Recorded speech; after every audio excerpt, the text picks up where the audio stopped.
मया ततम इदम सर्वम जगत अव्यक्त मूर्तिना मत्स्थानी सर्वभूतानि न चाहम तेषु अवस्थितः।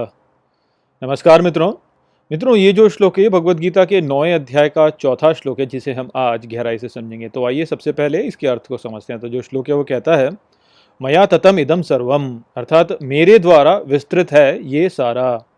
जगत अव्यक्त मूर्तिना, अर्थात जगत अव्यक्त से व्यक्त में। मत स्थानी सर्वभूतानि, अर्थात मुझसे स्थान है सभी भूतों का। न चाहम तेषु अवस्थितः, अर्थात और नहीं हूँ मैं उनसे स्थित उनमें। तो यहाँ पर श्री कृष्ण अर्जुन से कहते हैं कि वही हैं जिन्होंने इस संसार का यहाँ पर विस्तार किया है, और वही हैं जिन्होंने कि इस संसार को अव्यक्त से व्यक्त किया है।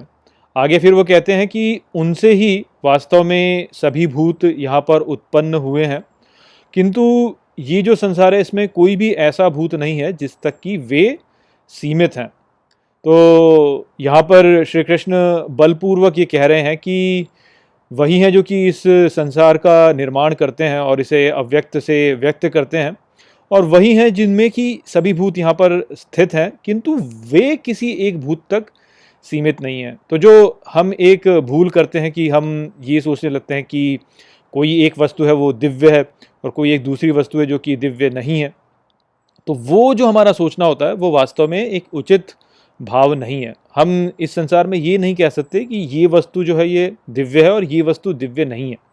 वास्तव में सभी जो भूत हैं, अर्थात जितनी भी इकाइयाँ इस संसार में हैं, वह सभी ईश्वर में हैं, और इस कारण से वह सभी दिव्य हैं। क्यों? क्योंकि वो सभी जो है उनका जो स्रोत है वह परमात्मा ही है। तो इस कारण से हम ये नहीं कह सकते कि ये दिव्य नहीं है या वो दिव्य है। सभी कुछ वास्तव में दिव्य है, क्योंकि सभी का जो स्रोत है वह परमात्मा ही है। किंतु हम ये भी नहीं कह सकते कि जो परमात्मा है वो केवल एक किसी वस्तु तक सीमित है।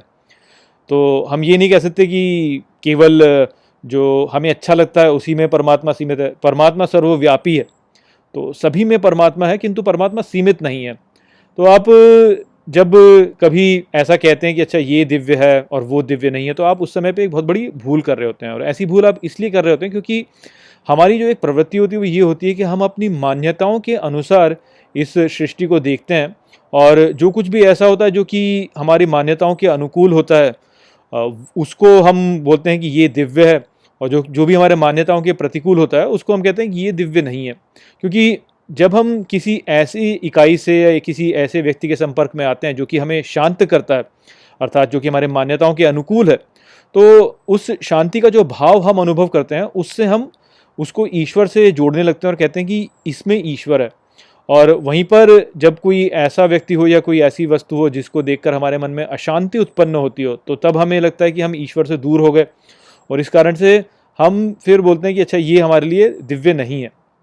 तो हमारी मान्यताएं होती हैं जो कि हमें वास्तव में ऐसा सोचने पर विवश करती हैं कि कुछ दिव्य है और कुछ दिव्य नहीं है। यदि आप ठीक प्रकार से समझते हैं तो आप जानेंगे कि क्योंकि सब कुछ ही वास्तव में ईश्वर से उत्पन्न हुआ है, तो इस कारण से सब कुछ ही दिव्य है। तो ये बात हमको समझनी चाहिए। और यहाँ पर वास्तव में होता क्या है कि जो हमारी मान्यताएं होती हैं उनको लेकर के हम अपने मन में कुछ कहानियाँ बना लेते हैं, और ये संसार कैसा होना चाहिए, ये संसार कैसा नहीं होना चाहिए, उसको हम उस कहानी के साथ जोड़ करके देखते हैं। तो यदि कोई घटना ऐसी होती है जो कि हमारी मान्यताओं के अनुकूल संसार को ले जा रही होती है, तो हमें अच्छा लगता है और हम शांत हो जाते हैं और हम कहते हैं कि अरे वाह, ये तो दिव्यता बढ़ रही है या संसार में धर्म बढ़ रहा है। वहीं पर यदि जो संसार में घटनाएं हो रही हैं वह हमारी मान्यताओं के प्रतिकूल होने लगती हैं, तो तब हमारा मन अशांत हो जाता है और हमें लगता है कि अरे संसार में परमात्मा का जो राज है वो कम हो रहा है या धर्म जो है वो कम हो रहा है।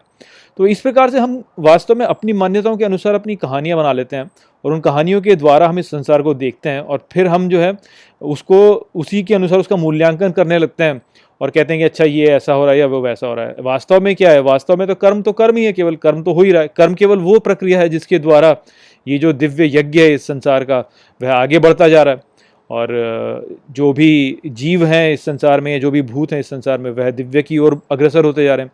अब आप ही सोचिए, यदि कोई व्यक्ति दुष्ट कार्य नहीं करेगा तो कोई सदाचारी जो है उसको सदाचार करने का भी अवसर नहीं मिलेगा, तो इस प्रकार से ये जब कोई व्यक्ति दुष्ट कार्य करता है और उसको ठीक करने के लिए जब कोई सदाचारी सदाचार करता है तो उससे हमें सीख मिलती है और हम इस प्रकार से जो है दिव्यता के समीप जाते हैं। तो इस कारण से हम ये समझ सकते हैं यहाँ पे कि कैसे जो दुष्कार्य करने वाला व्यक्ति है वह भी एक प्रकार से एक दिव्य कार्य ही कर रहा होता है हमारे लिए, कि हमें वह जो दिव्यता है उसके समीप ले जा रहा होता है। तो इसलिए हमें इस प्रकार से इस संसार को देखना चाहिए कि यहाँ पे हो रही जो भी घटनाएं हैं वह दिव्य यज्ञ का भाग हैं, और जो दुष्कार्य करने वाला व्यक्ति है वह भी एक प्रकार से देखा जाए तो हमारी जो ये यात्रा है दिव्यता की ओर, उसमें ही हमें सहयोग दे रहा है। तो इस कारण से हमें अपनी मान्यताओं के साथ जुड़ करके इस सृष्टि को नहीं देखना चाहिए, बल्कि हमें इस सृष्टि में हो रही सभी घटनाओं को एक दिव्य यज्ञ के रूप में देखना चाहिए, और उसमें एक उसका जो सकारात्मक पहलू है जो कि हमें दिव्यता की ओर ले जाए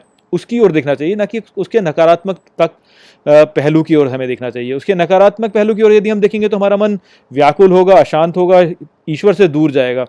यदि हम उसी नकारात्मक पहलू को सकारात्मक बना रहे हैं और कहें कि इससे हमें ये सीख मिल रही है जिससे कि हम जो है अपने जीवन को और दिव्य बना सकते हैं, तो उससे हमारा जीवन जो होगा वो और दिव्य होता चला जाएगा। तो इसलिए जो भी कुछ यहाँ पर है वह सभी दिव्य है, कुछ भी ऐसा नहीं है जो कि दिव्य नहीं है। और दिव्यता जो है वह सर्वव्यापी है, वह किसी एक तक सीमित नहीं है, अच्छे कार्य करने वाले तक सीमित नहीं है। दिव्यता बुरे कार्य करने वाले में भी है, किंतु हमारा जो दृष्टिकोण है, जिस प्रकार से हम देखते हैं उसको, उसमें हमें सुधार की आवश्यकता है, ताकि हम सभी से सीख ले सकें, दुष्कार्य करने वाले से भी और सत्कार्य करने वाले से भी। तो यही बात थी जो कि यहाँ पर श्री कृष्ण ने बताई। आशा करता हूँ कि मैंने इस श्लोक को आपको अच्छे से समझा दिया होगा। चलिए इसी के साथ इस वीडियो को यहीं पे समाप्त करते हैं। नमस्ते।